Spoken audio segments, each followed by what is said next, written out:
Buenas noches, estimados, ¿cómo están? Espero se encuentren muy, pero muy bien en otra sesión de live que estamos desarrollando en esta oportunidad de parte de Design Modeling DG. Mi nombre es el ingeniero Gabriel Pantoja. Vamos a hablar de un tema muy importante el día de hoy. Si me pueden confirmar, si me están escuchando sin ningún inconveniente, para arrancar con el tema del desarrollo del live, el cual va a estar bastante interesante. Y me van comentando si me pueden escuchar. Y Andrés me comenta que no hay audio. Mientras voy saludando a Posada Uribe y me van indicando si me pueden escuchar. Y yo arranco con la sesión del live del día de hoy, que va a tratar sobre la importancia del detallado de refuerzo de acero en elementos de hormigón armado. Perfecto, Brandon, muchas gracias. Saludos, Brandon. Saludos a todas las personas que van ingresando. Si se escucha, perfecto, Sebastián, José, saludos. Vamos a dar un par de segundos antes de arrancar, un poquito ponerlos en contexto. El día de hoy vamos a hablar un tema bien importante, muy sustancial. Saludos, José Eduardo, hasta Venezuela, ¿cómo estás? Un tema muy importante, saludos Silvia, que muchas veces en los diseños estructurales no se le da la importancia adecuada, y al darle, Henry, saludos, y al no darle la importancia adecuada, cometemos muchos errores, y no solo en la fase de cálculo de una estructura, sino en la fase del detallado y posterior delineamiento de los planos. Y muchas veces estos errores se traducen en la obra, y en la obra, al culminar la construcción, unos cuantos años más, se puede traducir en consecuencias que no queremos, ¿no? Y que siempre debemos evitar. Entonces, el objetivo que va a tener el live de hoy es hablar de un aspecto fundamental, como es la importancia del detallado de refuerzo de acero en elementos de hormigón armado. ¿Ok? Entonces, denme aquí un segundo que yo voy a tomar el tiempo del live de hoy y vamos a comenzar, ¿les parece? Entonces, hablemos del tema. Vuelvo a repetir, le doy la bienvenida a las personas que van ingresando. Para las personas que no me conocen, yo soy el ingeniero Gabriel Pantoja y soy Modeling DG. Hemos desarrollado varias sesiones de live en las cuales hemos hablado de bastantes aspectos interesantes, y el día de hoy tenemos un tema fundamental que he visto que, que al momento de los cálculos estructurales, cuando nosotros diseñamos y calculamos una estructura. Buenas noches, Josué, ¿cómo estás? Independientemente del tipo de material, del tipo de estructura o la envergadura de la estructura como tal, uno de los errores más comunes es el detallado de refuerzo de acero. Y por eso el título de este live y de esta sesión que tenemos el día de hoy es la importancia del detallado de refuerzo de acero en elementos de hormigón armado. Vamos a hablar de algunos elementos importantes. Fundamentalmente nos vamos a enfocar en lo que es las vigas, las columnas. Hablaremos también un poco de los muros, losas. Pero empecemos yo tengo aquí anotados varios puntos importantes. Buenas noches, Byron, ¿cómo estás? Byron Galarza. Yo tengo varios puntos aquí importantes. Yo los voy leyendo. Al final tendremos una ronda de preguntas que vamos a ir debatiendo con calma, y pueden ir dejando sus preguntas, dudas al chat. Esto es completamente interactivo. Eh, Empecemos. ¿Cuándo debemos hacer el detallado de refuerzo de acero, o en qué fase del diseño y cálculo de la estructura nosotros procedemos con el detallado de refuerzo de acero? ¿O qué tiene que ver esto del detallado de refuerzo de acero? Entonces vamos a ponernos un poquito en contexto. Nosotros, cuando calculamos una estructura, y buenas noches Elber, saludos hasta Perú, y buenas noches a todos los participantes que van ingresando. Buenas noches, Carlos Áviles, aquí en Ecuador. Nosotros, cuando calculamos una estructura, procedemos o nos enfocamos, o al principio, esto suele suceder, nos enfocamos en la parte del diseño de la estructura ante las solicitaciones. Es decir, vamos a ponerlo en contexto. los contrataron un cliente o digamos tienen el desarrollo de un proyecto, ustedes son los ingenieros estructurales, voy a calcular una vivienda, voy a calcular una edificación, no importa si sea su primer proyecto, el proyecto número 10, número 100, y nos enfocamos mucho en la parte de calcular la estructura ante las solicitaciones, en dos fases primordiales. Una fase primordial sería las cargas gravitatorias, ¿no? Que todos conocemos. Cuando yo hablo de cargas gravitatorias, el nombre lo deja bien claro, es el tema de peso propio, sobrecarga permanente, lo que catalogamos como carga muerta. Y también entra lo que son las cargas variables, que por ser variables no significa que no sean gravitatorias o estáticas, que son las cargas vivas, ¿no? Las cargas de servicio que tenga la estructura. Básicamente, cargas gravitatorias tienen que ver con las condiciones operativas de servicio de la estructura, ¿sí? Y luego viene una segunda fase, que esa segunda fase tiene que ver con las solicitaciones accidentales. Y el nombre creo que lo deja muy claro y proviene este tema accidental, no por nada malo, sino que no son condiciones normales a las que está constantemente, valga la redundancia, solicitada la estructura. Es decir, hablamos de un evento sísmico, las personas que están aquí específicamente en Quito, vimos hace un par de días un tema de un sismo de 4 punto algo en la escala de Richter, y esas son solicitaciones accidentales, es decir, no es en condiciones normales. O también como puede ser las cargas de viento, ¿no? Ráfagas de viento, huracanes, etcétera, etcétera, ¿no? Entonces nos enfocamos en calcular la estructura para que tenga un óptimo desempeño estructural. Es decir, para no entrar en muchos términos técnicos, lo que buscamos es que ante cargas gravitatorias, que ya hemos hablado, y ante cargas accidentales, nosotros calculamos la estructura para que palabras más, palabras menos, la estructura resista estas solicitaciones y se mantenga en pie, ¿no? Se mantenga erigida, mantengamos la seguridad estructural como tal, que es lo más importante, y ante un evento sísmico, por lo menos, la estructura tenga la suficiente ductilidad o capacidad de disipar energía para que, digamos, por ejemplo, una edificación donde están las personas puedan evacuar sin ningún inconveniente, ¿no? Y salvaguardar vidas. Un cálculo estructural tiene muchos objetivos, ¿no? Tiene muchas aristas como tal, pero creo que la principal que uno tiene que tener en mente es que cuando uno realiza un cálculo estructural, es responsable sí de un diseño estructural, pero también de salvaguardar vidas. Eso es muy importante entenderlo, ¿no? Un mal cálculo estructural puede acarrear en consecuencia un poco, digamos, que no estamos buscando al momento, no es el objetivo de la estructura, ¿ya? Entonces nosotros calculamos la estructura, esto será muy famoso en ustedes, en cualquier programa de cálculo que estén trabajando, los famosos de la marca CCI, los famosos también de la marca de Autodesk, realizan su cálculo, modelan la estructura, ¿no? Estos programas de software matemático, realizamos nuestro modelo matemático como tal. Mientras, vuelvo y repito, cualquier duda, comentario que quieran ir acotando, lo pueden comentar sin ningún inconveniente, ¿sí?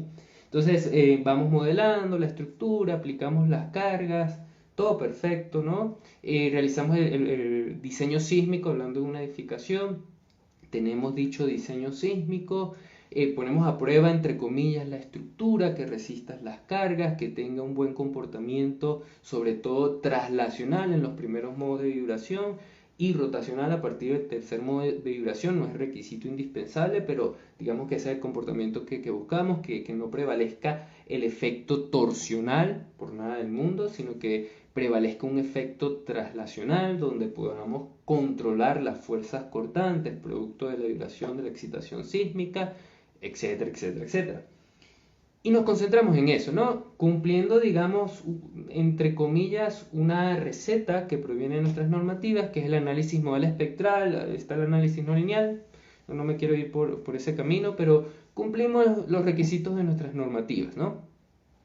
Y al cumplir los requisitos normativos, cumplimos las derivas, es decir, hacemos el cálculo de la estructura, vemos que las columnas resisten, vemos que las vigas resisten, y hasta ese momento todo está bien. Ahora, hay una fase en los diseños estructurales que muchas veces no se toma la relevancia que debería. Y esa es la fase del detallado de acero. Muchas veces me preguntan en las formaciones que tenemos en Design Modeling o en los proyectos, que cómo yo presento correctamente mis planos estructurales y en que en esos planos estructurales yo puedo plasmar la idea de mi cálculo y que esos planos estructurales se puedan como tal, digamos, expresar de la manera adecuada en la fase constructiva. Palabras más, palabras menos, de lo que yo estoy llevando en el papel digital se pueda llevar a la realidad sin ningún inconveniente y que yo como diseñador estructural, ingeniero estructural, especialista estructural, ingeniero civil, etcétera, etcétera, tenga la seguridad de lo que se está construyendo como tal es exactamente lo que yo calculé. ¿Sí? Es decir, que no haya ninguna diferencia entre lo que yo calculé, entre los planos y entre lo que se está construyendo. Y ese puente, ¿no? Esas tres aristas son muy importantes y uno de los aspectos fundamentales que va a conectar mi diseño, mis planos y la fase constructiva es un buen detallado de acero en el caso de las estructuras de hormigón armado. Estoy hablando de estructuras de hormigón armado. En las estructuras de acero es muy similar este término, pero ya está la parte de las conexiones, ¿sí? Entonces, ¿qué sucede en estos casos? Ahí viene la parte del detallado de refuerzo de acero. ¿Qué tiene que ver esto del detallado de refuerzo de acero? Voy a empezar el ejemplo con el diseño, yo lo tengo aquí anotado, el diseño de elementos de vigas, ¿sí? Tengo aquí el tema de una pregunta, no, ok. El diseño de elementos de vigas, por ejemplo, supongamos, perfecto, ya yo calculé mi estructura, tengo las dimensiones de todos los elementos y ahora, digamos, el inconveniente, entre comillas, es cómo realizo un diseño correcto de cada elemento y eso, cómo lo llevo a cabo o qué tiene que ver el refuerzo de acero. Entonces empezamos por las vigas. Digamos que lo principal que yo necesito son las fuerzas de diseño, las fuerzas críticas de diseño, porque los elementos tienen varias particularidades, no tres particularidades, varias particularidades que según su característica y su emplazamiento se pueden diseñar a flexión, corte, flexocompresión, torsión, dependiendo del caso. Pero yo necesito las fuerzas de diseño. Ningún elemento yo lo puedo diseñar o lo puedo detallar de una manera correcta como tal si no tengo las fuerzas de diseño. Entonces, esas fuerzas de diseño, ¿de dónde se obtienen? Luego de hacer el diseño sísmico de la estructura, las solicitaciones gravitatorias, solicitaciones accidentales, combinaciones, etc. Y caemos en el punto del diseño a flexión de las vigas. Entonces, ¿qué significa el diseño a flexión? ¿Qué esfuerzos yo necesito? Eso es lo primero que yo tengo que entender. ¿Qué esfuerzos yo necesito para un diseño a flexión? Sencillo, los momentos principalmente. Los máximos momentos son los que me van a generar las máximas deflexiones de mi viga, por lo tanto las va a solicitar como tal a flexión y por eso es un diseño a flexión. Entonces tengo los máximos momentos donde van a coincidir con las máximas flexiones. Eso lleva una correlación. Ahí viene un tema de envolvente y demás, pero para no extenderlo voy a enfocarme solo en este aspecto. Entonces, es muy común que uno de los errores que tenemos cuando calculamos la estructura es que básicamente lo que hacemos, vemos los momentos, vemos el diseño de flexión y para el diseño de flexión, las máximas de flexiones y lo transformamos en área de acero. Es creo que lo más común, hasta aquí digamos no he dicho nada extraño. Pero el problema proviene a partir es, uno, ¿cómo yo emplazo el acero? ¿O dónde yo emplazo el acero? Los máximos momentos, sí, pero de qué manera yo distribuyo el acero es un aspecto fundamental, ¿sí? Porque de la manera que yo distribuyo ese acero de refuerzo acarrea en varios parámetros, que es la parte constructiva y que es la parte también de la compra de ese material de acero. Y un tercer aspecto que sería la parte normativa. Entonces, ¿dónde yo emplazo ese acero? Porque está bien, yo puedo saber el máximo momento, lo transformo en área de acero y los números de varillas, y ustedes dirán, bueno, son 3 varillas de media pulgada o de 12 milímetros, dependiendo de lo que arroje el diseño.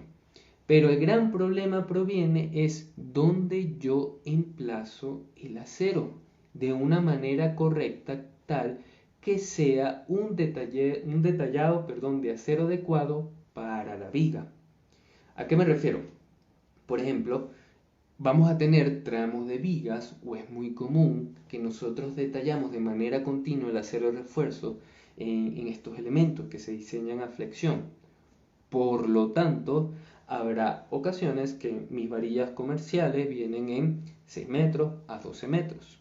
Entonces, lo que nosotros vemos en el cálculo es que yo puedo tener una progresiva constante de vanos de vigas de 24 o 30 metros, pero yo comercialmente no voy a conseguir una viga en un diámetro de varilla, de acero de refuerzo de 30 metros. No existe, ¿sí? No es factible, ¿ok? Por muchos aspectos, sobre todo el constructivo, ¿no? De fabricación de la varilla. Y ahí viene el primer detalle que nos tenemos que dar cuenta, que es, exacto, no tengo los 30 metros de la varilla continua, entonces tengo que hacer empalmes, ¿sí? Entonces, sería, Edgar, ¿cómo estás? ¿Dónde sería la mejor ubicación de los empalmes? O creo que está diciendo dónde sería la mejor ubicación de los empalmes, ya hablo de este tema. Entonces yo tengo que empalmar vigas, que es básicamente el concepto de donde yo uno esas longitudes comerciales de viga una con la otra para que yo pueda hacer este famoso concepto de empalmes. Entonces ahí viene la primera disyuntiva y uno de los grandes errores que se cometen en el detallado de acero de elementos, que donde yo empalme va a incidir mucho en el comportamiento de mi viga en un diseño a flexión. Porque si yo empalmo en zonas donde ocurren los máximos momentos, pueden ocurrir fallas frágiles en la viga. Entonces el primer concepto que yo tengo que entender es que existen zonas de empalme y que esas zonas de empalmes tienen varias aristas, varios conceptos como son la longitud de desarrollo del empalme. ¿Por qué? Porque yo puedo empalmar, pero no puedo empalmar, voy a decir algo un poquito abrupto y lógico, yo no puedo empalmar 5 centímetros entre una varilla y la otra. ¿Por qué? Porque no va a existir la continuidad de transferencia de esfuerzos. Lo que nosotros buscamos en las estructuras de hormigón armado es continuidad de transferencia de esfuerzos. En todo, ¿sí? Partiendo desde el vaciado monolítico, partiendo del detallado de acero. ¿Ok? Recuerden que el hormigón armado es la composición de dos materiales, ¿sí? El hormigón en per se y el acero, sobre todo para los esfuerzos de atracción, o trabaja en su mayoría para los esfuerzos de atracción. Entonces, ahí viene el primer problema, uno de los grandes errores, ¿dónde empalmo? ¿Sí? ¿Dónde yo empalmo correctamente mi acero de refuerzo? ¿Ok? Y eso va aunado que yo no puedo empalmar en las zonas donde ocurren los máximos momentos, porque voy a inducir una falla frágil. ¿Por qué? Porque viene una varilla, viene la otra varilla, y estas varillas tienen que mantener la continuidad de transferencia de esfuerzos, ¿sí? Si estas dos varillas que están creando una unión coinciden con un máximo momento, lo que va a existir básicamente una deflexión, no va a existir continuidad de transferencia de esfuerzos, una falla frágil, ¿sí? Entonces, a pesar de que yo haya calculado mi estructura de la manera perfecta, lo calculé un poco, digamos, de la A a la Z, pero solo por este error puedo incurrir en consecuencias que yo no estoy buscando en el comportamiento de mi estructura. Mi estructura es un conjunto. Si mi estructura no trabaja como un conjunto, sino que trabaja, digamos, separado en función de los elementos, entonces lo que vamos a tener es un problema. Y ahí, gracias Edgar, se comporta como una articulación. Y eso no estoy buscando. Es decir, se van a concentrar los momentos en esa zona, que es lo que yo no estoy buscando. Punto número 1, del detallado de refuerzo de acero. Punto número 2, que esto va a todos los elementos. Amo su contenido, gracias por compartir. Gracias Lucía, un placer. Michael, saludos. Y viene otro aspecto que tienen que tomar en cuenta, que muy pocas veces esto no se lo dicen los diseños, que es la longitud de desarrollo yo siento que es un concepto que muchas veces se desprecia, que básicamente lo que es el tema de la longitud de desarrollo es que un elemento que se encuentra a tracción cuando está embebido en el concreto, imagínense la hebra del cabello, ¿no? Que tiene una raíz, y yo necesito que ese elemento que está ingresando en el concreto, que está embebido en el concreto como tal, ese elemento tenga una longitud mínima que sea capaz de transferir los esfuerzos, ya sean a compresión o a tracción, y que yo no tenga o no produzca una falla frágil, es decir, que primero falle el hormigón que el acero. ¿Sí? Entonces, muchas veces, si ustedes se han dado cuenta, cuando se detallan las varillas de acero en obra, en las construcciones, lo más probable que hayan visto es que las varillas tienen un gancho, ¿no? Un gancho en forma de L o muchas veces un gancho en forma, una especie de C, ¿no? Una especie de C cerrada, de este estilo. Y muchas veces seguramente se han preguntado ese gancho cuándo se utiliza, ese gancho cuándo puede tener la forma de L, cuándo puede tener la forma de C cerrada, tengo que utilizar ese gancho y sobre todo qué ángulo debe provenir, de ese gancho, perdón. Qué longitud debe tener ese gancho es estándar. Y aquí viene el concepto de longitud de desarrollo. En el detallado de acero, sobre todo la longitud de desarrollo, ya sea tracción o ya sea compresión, no voy a entrar a profundizar este tema, pero sobre todo lo que es la longitud a compresión y a tracción es la que debemos tomar en cuenta, es un poco la que nos indica si debemos utilizar un gancho o no. Por ejemplo, imagínense una viga que, digamos, esté conectada directamente a un muro o a, digamos, a un sistema de losa, por ejemplo. En estos casos será poco probable que utilice un gancho, pero ¿por qué en la unión viga-columna sí debo utilizar un gancho? Por el concepto de longitud de desarrollo. Y muchas veces los errores que ocurren en obra y los grandes errores que ocurren en obra como tal es producto de estos ganchos. ¿Sí? Porque ¿qué pasa? Donde se generan las grandes solicitaciones son los eventos sísmicos, donde se disparan los momentos son los eventos sísmicos. Y si por este concepto de un detallado diseño sismo resistente adecuado, yo no utilizo los ganchos adecuados, lo que va a existir es un desprendimiento entre el acero embebido en el hormigón, y lo que va a ocurrir es que no existe la transferencia de esfuerzos y lo que va a ocurrir es la falla en el nodo, por ejemplo. Y si falla el nodo, que es la unión viga-columna, estoy también en graves problemas, porque falla el nodo, falla la columna, falla toda la estructura de manera abrupta. Y sí, solo por no tomar en cuenta el diseño de un gancho de acero en unas vigas, también puede fallar mi estructura.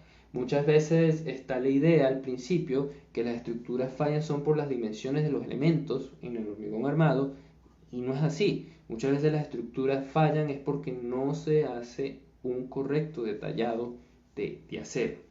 Entonces, haciendo un resumen, digamos, pueden realizar sus comentarios y preguntas que quieran.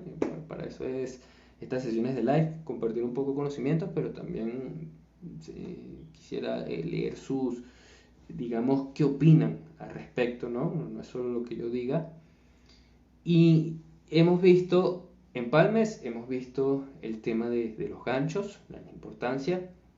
Se restringe la fuerza de los otros elementos, lo cual no estaría diseñado para soportar dicha sobrecarga. Efectivamente, complementando el comentario de Edgar, totalmente de acuerdo. Y hemos hablado de diseño flexión, pero por ejemplo el elemento viga no solo se diseña flexión, sino que también se diseña corte. Es decir, los elementos para distribuir el peso, efectivamente, Michael. Los elementos, digamos, es un mundo, la estructura, que ese empalme, ¿cómo se hace? ¿Con acero o soldadura? No, esos empalmes, Alex, lo más recomendable, cuando lo hacemos según las recomendaciones del código ACI, es utilizar como tal, y ya voy a ir a eso, a zonas confinadas de amarres de estribo. ¿Sí? Que ya vamos a ver que en los empalmes ahí se confina el acero, ya lo vemos con calma, preguntaron sobre un curso, ya les comento al final. ¿Y por qué habría una falla entre la columna y la viga? Porque cuando nosotros diseñamos, Michael, un elemento, lo diseñamos a cierta solicitación de momento. Si efectivamente nosotros no redistribuimos los esfuerzos de manera adecuada con estos empalmes, ¿qué va a suceder? Se van a aumentar los momentos o se va a precipitar la falla del elemento. Eso es básicamente lo que sucede. Si lo vemos una curva de esfuerzo-deformación, la deformación que nosotros diseñamos para ese elemento, ¿ok?, tenía un rango mucho más amplio. En cambio, con este detallado de acero, si no lo hacemos de la manera adecuada, ese rango de formación se acorta y se precipita la falla del elemento, ¿ya? Y vamos con el diseño corte. Todos los elementos tienen diseño corte. ¿Qué pasa? Cuando nosotros hacemos un diseño corte de un elemento, de una viga, muchas veces viene el clic o viene ese chip, ¿no? Mejor dicho, de que es los estribos. Sí, no. Sí. Es decir, los estribos tienen muchas funciones, ¿no? Y si calculan una estructura se van a sorprender que el elemento por sí, el hormigón, resiste a grandes fuerzas de cortantes, ¿ok? Pero pensemos que los estribos tienen una función, un objetivo, que es amarrar el acero longitudinal, ¿sí? O sea, la primera función que tienen los estribos es confinar ese acero longitudinal, poderlo emplazar de manera adecuada para que efectivamente trabaje a flexión, el acero longitudinal, ¿no? Estoy hablando del longitudinal. En cambio, los estribos, que vendría siendo el acero transversal, tiene esa función, amarrar los aceros principales, como comenta Edgar, y dos, viene la parte que sí resiste como tal los esfuerzos acortantes, ¿sí? Pero el elemento es la conjunción de dos materiales. El hormigón resiste cortante, el estribo resiste cortante, ¿ok? Ahora, donde viene la función principal desde mi punto de vista para los estribos son en las zonas de confinamiento, que muy seguramente lo han escuchado seguramente lo han escuchado, ¿no? Pero lo han leído en los códigos ACI o en sus normativas locales, que tiene que ver con zonas confinadas y zonas no confinadas. ¿Qué significa? Esos grandes esfuerzos cortantes y también cuando suceden los grandes momentos en los nodos, en los extremos, yo necesito que el acero transversal o aumente o yo confine esa zona. Entonces, ¿qué se hace? En vez de yo aumentar esos estribos, ¿no?, que ya sería antieconómico, yo lo que hago es confinar, aumentar el acero transversal a partir de una menor separación en una longitud determinada. ¿Para qué? Para yo asegurar confinar el nodo y mantener una resistencia unitaria de esfuerzos. Y cuando digo unitaria es que funcione como una unidad la columna y la viga, porque recuerden que en el metrado de carga es losas, vigas, columnas, y que yo mantenga esa continuidad de carga y disipación de energía. Y para eso son las zonas confinadas. Muchas veces también se desprecia este tema y el error puntual es que no se trabaja con zonas confinadas y ese exactamente el nodo más rígido, y al tener el nodo más rígido tenemos mayor capacidad de disipar energía. También restringimos las deformaciones. Me puedo ir por ese camino y hablar toda la noche, pero sobre todo uno de los grandes errores que yo he visto es esa parte que no se confina de la manera adecuada. Y segundo, otro error que se puede en el extremo es que trabajar todo confinado, es decir, trabajar todo con una separación, por ejemplo, de 7 centímetros, que cuando tenemos estructuras de grandes envergadura, lo que hacemos es una estructura antieconómica. Y una estructura antieconómica, que se me entienda, es una estructura sobredimensionada desde el punto de vista de los costos, ¿sí? Y el objetivo también como ingenieros calculistas, porque sería, digamos, el concepto más fácil, sobredimensionamos todo y listo, ¿no? Columnas de 40 por 40 para una vivienda de una planta y ya se va. No, no tendría primero ningún sentido, digamos, lo voy a decir muy coloquial, ningún chiste. Y sobre todo, lo que buscamos como tal, se debe, ya te contesto esa pregunta, Peter. Lo que debemos buscar es una estructura segura, una estructura siempre segura, siempre eso es innegociable. Una estructura con un buen desempeño estructural, si es segura tiene buen desempeño estructural, y una estructura que tenga factibilidad constructiva, y muchas veces eso no se toma en cuenta. ¿Qué es factibilidad constructiva? Uno, que se pueda construir, ¿sí? Uno es que se pueda construir, ¿ok? En el diseño me puede arrojar, digamos, en mi modelo se ve muy bien, pero si no se puede construir no me sirve nada. Y tres, esto es, digamos, esto es innegociable, y el dinero es finito en los proyectos, ¿sí? O sea, muchas veces el choque que tenemos en la ingeniería estructural es que no nos damos cuenta que todo tiene un presupuesto, ¿sí? Y que el dinero es finito, y que no todas las columnas pueden ser de 1 metro por 1 metro, una viga de 1 metro por 1 metro y listo, no, porque el dinero es finito, y si no, no van a poder acceder a proyectos y no van a poder diseñar de la manera adecuada, ¿ok? Los voy a leer rápidamente. ¿Se debe considerar siempre columna fuerte y viga débil? Sí, sencillo. Si yo tengo un pórtico, veámoslo así, si falla mi viga, la columna va a mantener todavía en pie la estructura. Si falla mi columna, todo se viene abajo, como un castillo de naipes, ¿no? Entonces, sí, siempre columna fuerte, viga débil. No importa si es estructura de acero, no importa si es estructura de hormigón, ¿ya? Se lleva el solo diseño, exactamente. Lucía, gracias por compartir tu conocimiento. Listo. De Álvarez, creo que es David, pero no me quiero equivocar. No es solo que el diseño cumple la parte, sino también la parte económica, de que hablan de ingeniería estructural, ¿no? Básicamente estamos hablando de ingeniería estructural, compartiendo un poquito los conocimientos. Si le gusta la ingeniería civil y si le gusta la ingeniería estructural, para eso son estos live, ¿no? Y el tema puntual de detallado refuerzo de acero. ¿La utilidad de los elementos son independientemente de los costos? Sí. Es decir, no tiene nada que ver los costos con la utilidad. La utilidad tiene que ver con el diseño, ¿sí?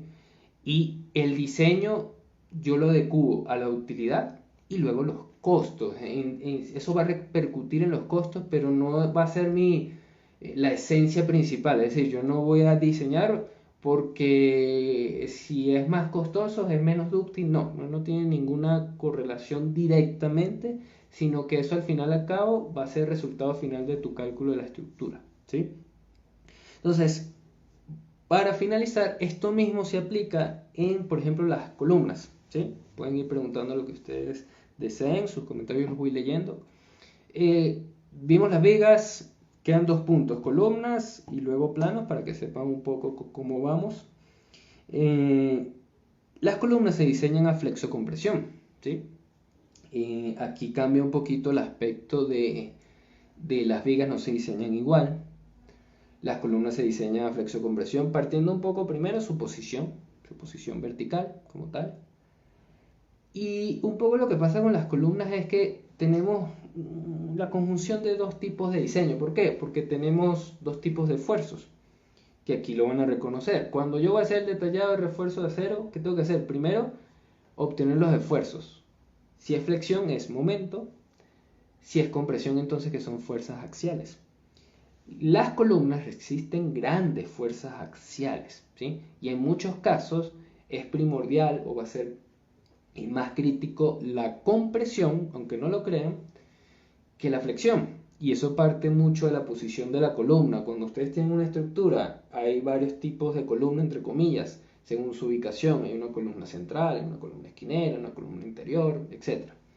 Y los momentos, transferencia de momentos, van variando en posición de la columna, ¿no? Entonces, ¿qué sucede? Cuando yo diseño a flexocompresión, tengo estos 2 tipos de esfuerzos y la flexión principal va a ser resistida por el acero longitudinal, ¿ok?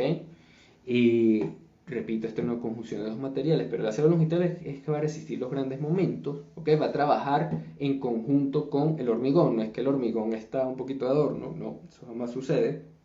Más bien, el acero es un complemento de ese hormigón, ¿ok? Para darle una mayor resistencia, utilidad, etc. Pero tenemos el mismo problema.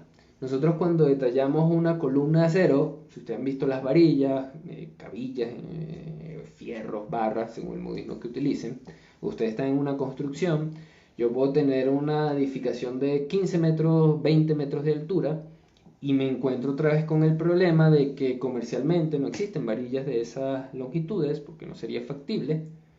Y si yo hago una varilla de 30 metros terminaría siendo muy, muy esbelta. Entonces ahí pierdo muchas cosas, me pierdo muchas propiedades. Y vuelve otra vez el término del empalme, así como vimos en vigas. Entonces tengo mi columna y vuelve el problema es dónde yo voy a empalmar de manera adecuada en las columnas. Vuelve el mismo problema del detallar refuerzo de acero. ¿Por qué? Porque en el programa, por ejemplo en ITAPS, 2000, Robo, donde estemos calculando, me dice cuántas varillas necesito, resiste la columna, perfecto, me voy. Pero cuando van al detalle de acero, me encuentro con este problema. ¿Ok? En columna, los estribos de separación mínima solo piensan que es a una sola distancia 7.5 en ecuador, y eso cuando se presenta en planos otra separación le rechaza. Lo más grave es que en obra no ponen, efectivamente, y ya voy a ese concepto. Si me ayudas con tu nombre, te tengo el usuario RCBAQ. Pero me gusta mucho ese concepto y lo voy a complementar, ¿ya? Y ya leo lo que indica Peter. ¿Qué pasa? Bien los empalmes. Entonces, así como lo vimos en vigas, yo tampoco puedo empalmar en columnas donde ocurran los máximos momentos. Es decir, ¿dónde ocurren los máximos momentos en las columnas? Aquí no es lo mismo que en las vigas. Ocurren en los nodos. Entonces, uno de los grandes errores que es muy común, más de lo que creen, es que se empalman en el nodo. Y si yo empalmo en el nodo, tengo los máximos momentos. Error garrafal, ¿sí? Error garrafal, ¿ok? Que va a, digamos, lo que va a hacer es que mi estructura no tenga la misma utilidad, o sea, todo lo que comenté en las vigas, un poquito haciendo la analogía con las columnas. Entonces, otro error garrafal que estoy empalmando en los nodos. Punto número 1. Tampoco yo puedo empalmar con las varillas principales, que voy a llamar las varillas de la esquina. Imagínense que la columna es cuadrada, tengo mis varillas principales que son una en cada esquina. Esas no las puedo empalmar de igual manera o en la misma zona que las varillas internas, que son las distintas las esquinas. Ese es otro error, ¿ok? Que realizan el mismo empalme tanto de las varillas principales como las varillas internas en la misma zona. ¿Sí? El empalme va variando, ¿ok? Y para cerrar, también el tipo de empalme, cómo debo realizar el empalme. ¿Por qué? Porque muchas veces, si ustedes tienen una columna, la columna puede flexionar o así, dependiendo del evento sísmico. Y si yo empalmo en el mismo sentido, donde el momento está haciendo que mi columna haga así, también va a ser un error. Entonces, muchas veces tienen que entender, primero, que el empalme es distinto a la zona de donde ocurren en los nodos los máximos momentos. Dos, que las varillas de las esquinas, como las varillas interiores, no se pueden empalmar a la misma, digamos, a la misma zona, a la misma distancia. Y tres, que yo debo verificar dónde ocurre la máxima flexión de la columna para garantizar la transmisión y continuidad de esfuerzos y buscar esa falla frágil o esa articulación que se va a generar, ¿sí? Ahora, habían comentado un poco de cómo es una de las preguntas, y la atajo ahorita, que era cómo hago ese empalme, ¿no?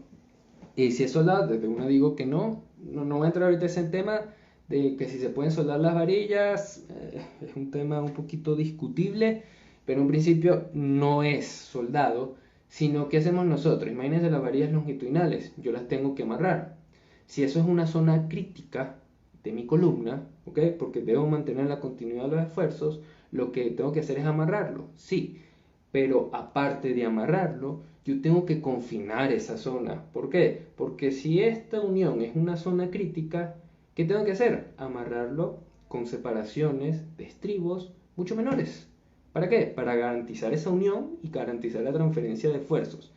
Si yo coloco separaciones de estribos muy amplias, lo que voy a hacer es que esto empiece a hacer este movimiento, ¿no? Que genera una articulación, no garantiza la transferencia de esfuerzos. Entonces, no es solo donde yo coloco el empalme, sino que en esa zona yo tengo que garantizar la transferencia del acero transversal, de la mejor manera. Y eso significa que los estribos van a confinarse en esa longitud de empalme. Entonces, muchas veces no se tiene el concepto de que solo se piensa en zonas confinadas y zonas no confinadas, ¿cierto? Pero la verdad existe otra zona que yo denomino la zona de empalme, que es donde ocurre la longitud el empalme de la columna. En esa zona como tal, yo voy a tener menores separaciones de estribos, que hay varias acotaciones que indica el código ACI, pero digamos, por ejemplo, como indica la normativa ecuatoriana, si lo mínimo es 7.5, es muy probable que en esa zona de empalme yo también tenga que colocar 7.5. ¿Ok? Voy contestando algunas preguntas para ir cerrando el live. Muchas gracias por la participación, han participado bastantes. Me gustó ese comentario desde el usuario RDBAQ0. Disculpa, lo indico así porque no me sale tu nombre. En Ecuador se construye con pórticos especiales resistentes a momentos o se puede adaptar pórticos especiales intermedios. Va dependiendo de la amenaza sísmica, pero el territorio ecuatoriano, a lo largo del territorio ecuatoriano, lo catalogamos como un territorio de alto riesgo sísmico. Entonces los diseños tienen que ser, en lo general, en especiales resistentes a momentos. Eso también depende del tipo de estructura, de la altura de la estructura, del uso de la estructura, importancia de la estructura, etcétera, etcétera. Pero en resumen, la zona ecuatoriana es de alto riesgo sísmico y por lo tanto debe ser especiales resistentes a momentos, por lo general. ¿Cómo calcula la longitud adecuada para un empalme? Buena pregunta, Alonso. Esto depende mucho y lo pueden encontrar en nuestros posts y próximos posts que vamos a estar compartiendo, que es el código ACI. Tiene un capítulo entero que, digamos, está todo bien especificado, pero que si uno no lo sabe interpretar, básicamente lo que hace es saltar de un apartado a otro apartado y termina un poquito perdido y mareado, ¿no? En uno de nuestros posts que vamos a volver a resubir en estos días, indica cómo es el cálculo de longitud adecuada, que hay dos tipos de longitudes, una tracción, una compresión, vemos la más crítica y en función de eso realizamos el empalme. ¿Ok? Estribos de separación 10 a 15 para palmes, se estila, ¿ok? Pero se va tropicalizando con las normativas. Se van a sorprender, pero no es lo mismo la normativa. Estamos en la misma zona, digamos, y hablemos de Latinoamérica, pero se va tropicalizando y esto va cambiando, ¿no? Producto de que los métodos constructivos no son iguales, ¿ok? Y ya para cerrar, lo sigo leyendo, hemos tenido 44 personas conectadas durante 40 minutos, espero que hasta aquí les haya servido. Los planos, los famosos planos. A ver, yo les doy mi consejo más sincero. Uno de los, no errores, ¿no? Pero una de las fallas considero que yo tenía al principio en el diseño estructural, tampoco es que llevo 50 años, pero sí llevo un buen tiempo en esto, es el tema de los planos, aunque no lo crean. ¿Qué pasa? Al principio van a sentir que cuando ustedes calculan una estructura y cumplen con el código y todo bien, van a decir, bueno, ya está listo, hasta aquí terminé mi proyecto. Y sucede que no se toma en cuenta una de las fases vitales y yo siento más importantes, que es el tema de cómo yo plasmo mi idea, que es el cálculo y lo llevo a los planos, que es básicamente como nosotros nos comunicamos. Esos planos son los planos estructurales o planos de fabricación o planos de taller, dependiendo, hablemos de hormigón, serían los planos estructurales. Y uno de los errores es que muchas veces los planos estructurales, primero, no tienen un correcto detallado de acero. Muchas veces, y aquí no es culpa del maestro de obra, no es culpa del ingeniero residente, muchas veces, por no tener un buen detallado de acero, no importa que la estructura se haya calculado perfecta, es donde están los grandes errores. Cuando existe falta de información, es decir, por ejemplo, si yo no digo es lo mismo el anclaje a compresión a tensión de refuerzo, no, ahí cambia un poco las longitudes. Muchas veces no, es más crítica la longitud a compresión porque el acero resiste mucho menos a compresión que la longitud a tracción. Entonces hay que ver cómo se está comportando el elemento, a tracción o a compresión. Y ahí sacamos el tipo de longitud. ¿Ya? Entonces uno de los errores es que por falta de información, y yo no voy a hacer un buen detallado de acero, es donde vienen los errores. Y vienen los errores porque se empieza a asumir dónde van a ser los empalmes, dónde va a ser el gancho, cuánto tiene que tener longitud del gancho, el ángulo del gancho. Entonces empiezan un montón de suposiciones que básicamente están cambiando todo lo que ustedes calcularon, y eso va a incidir que lo que se está construyendo nada que ver con lo que calcularon. Es decir, si ustedes están esperando que las derivas no superen el 2%, por ejemplo, eso no va a pasar. ¿Por qué? Porque estoy calculando otro tipo de estructura. No estoy disipando los esfuerzos, no estoy distribuyendo los esfuerzos, disipar es la energía, de la manera adecuada. ¿Sí? Tener un buen detallado de planos, independientemente de donde lo hagan. Yo siempre soy partidario de la metodología BIM, sobre todo los planos generados en Revit, me parecen excelentes, sobre todo para hormigón, ya es otro tema, pero independientemente de donde lo hagan, los planos es lo que va a plasmar y va a certificar el cálculo que ustedes hicieron. ¿Ya? Un mal detallado de planos, o sea, tira toda la basura, vamos a estar en problemas, ¿ok?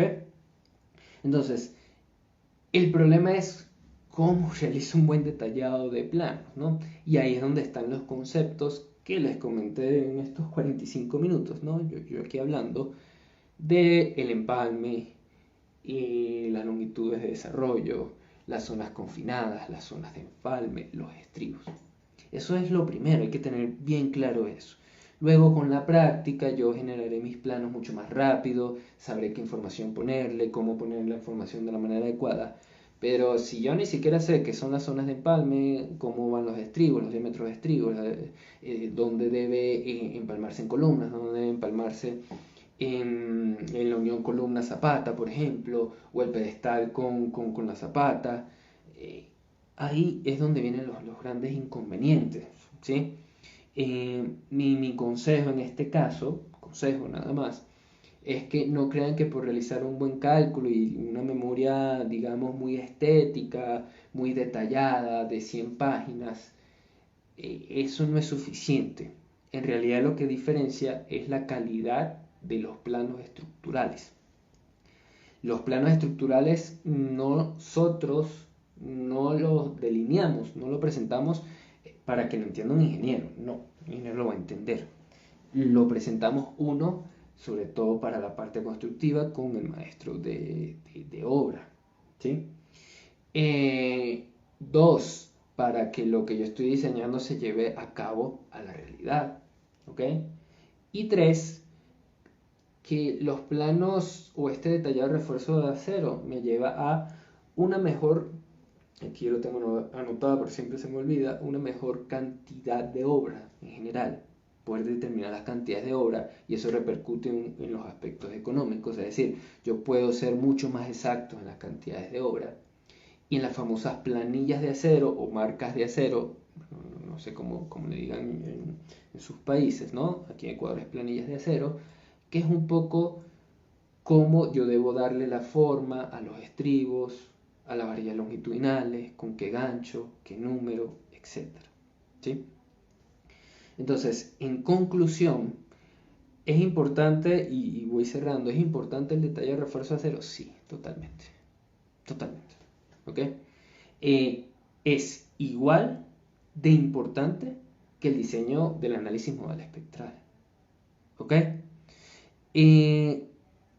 Ya contesto las últimas preguntas. Dentro del nudo se colocan estribos, sí, en la continuidad de la columna, para mantener la uniformidad. Es decir, los estribos continúan en el nodo, en las columnas, no en las vigas, ¿sí?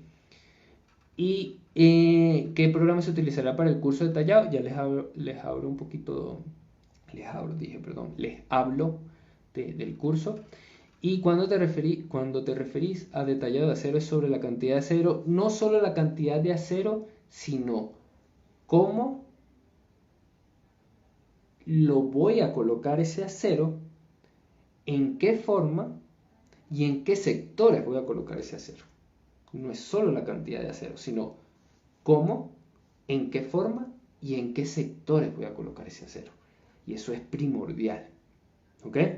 Porque muchas veces, por tener un factor de seguridad, que eso es incertidumbre, yo coloco mucho acero porque no sé cómo distribuirlo y también es un error.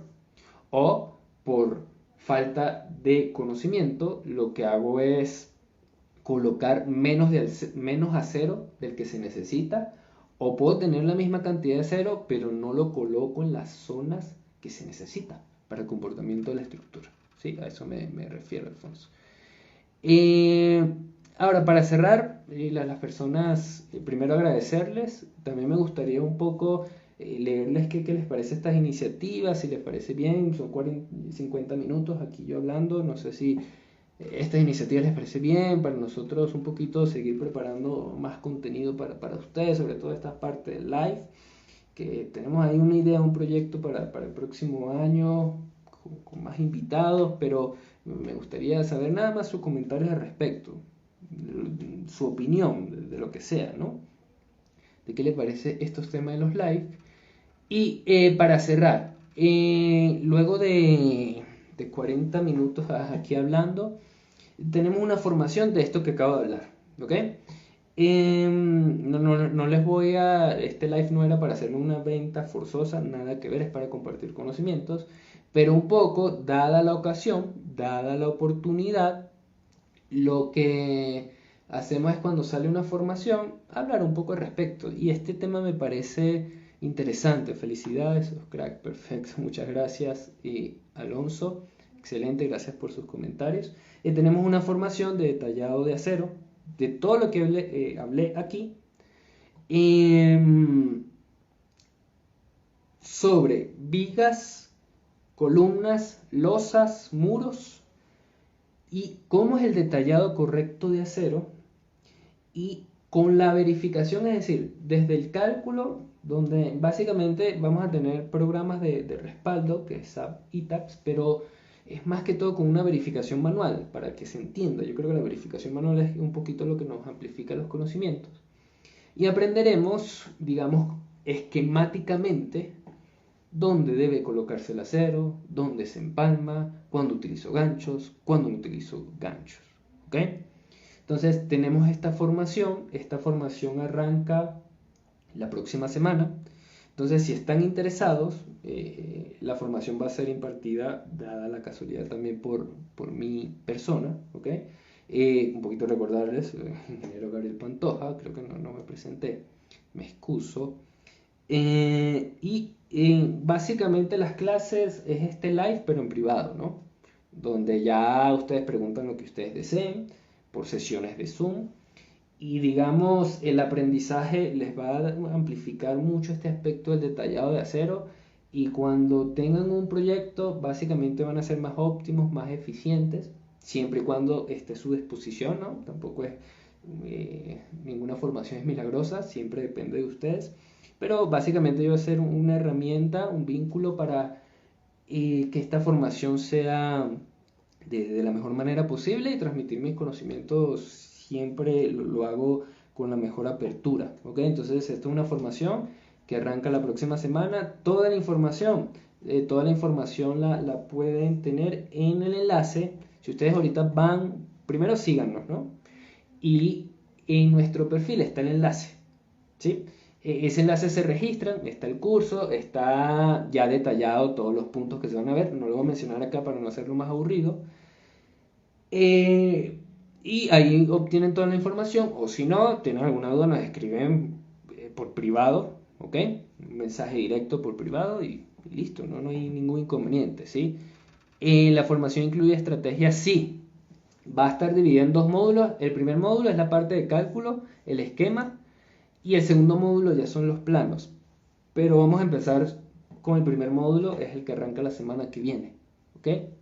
Juan Casas. Entonces, también las personas que se inscriban, digamos que se registren, nos contacten, van a tener ciertas consideraciones y sobre todo son muy pocos cupos. Esta es la última formación del año. Ya el otro año tenemos varias sorpresas preparadas para ustedes, o contenido, formaciones y alguna alianza muy muy importante. Entonces, síganos en nuestras redes sociales o la verdad lo que nos gustaría es que estos temas, si conocen mucho más gente del medio que le interese, lo puedan compartir, que nos sigan, porque esto nos incentiva un poco más a tener estas iniciativas, ¿ok? Y ir preparando estos proyectos que les comento el próximo año, que van a estar bastante interesantes. Entonces, nada más les comento nuevamente la formación de detallado de acero de elementos en hormigón armado. Y es la próxima semana. Se inscriben en el enlace que está en nuestra biografía y toda la información. Nosotros lo ayudamos en este camino, cómo es el método de pago y demás, el costo, etcétera, ¿sí? Les doy las gracias, voy cerrando los comentarios, bien compartir los conocimientos de los códigos, un live usando programas que usa.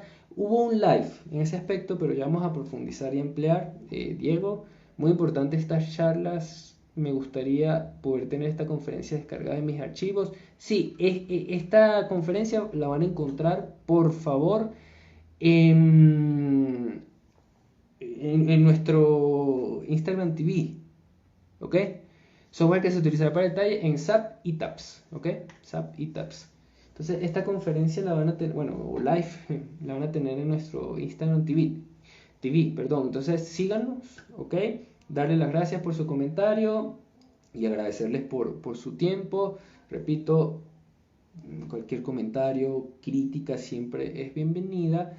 Y hablar 50 minutos de estos temas no es muy común, pero trato de hacerlo un poquito interesante, ¿no? Para que no se aburran. Entonces, les doy las gracias y los espero en la formación. Y si no, por lo menos nos pueden seguir y van a ver un contenido valioso que tenemos, ¿ok? Mi contenido valioso que tenemos. Entonces, agradecerles, ¿ok? Que tengan una buena noche y me despido. Nuevamente mi nombre, el ingeniero Gabriel Pantoja de Design Modeling DG. Un gusto este conversatorio, los espero en la formación, repito, en nuestro enlace, en nuestra descripción, van a tener toda la información. Que tengan una buena noche. Saludos a ti, Peter.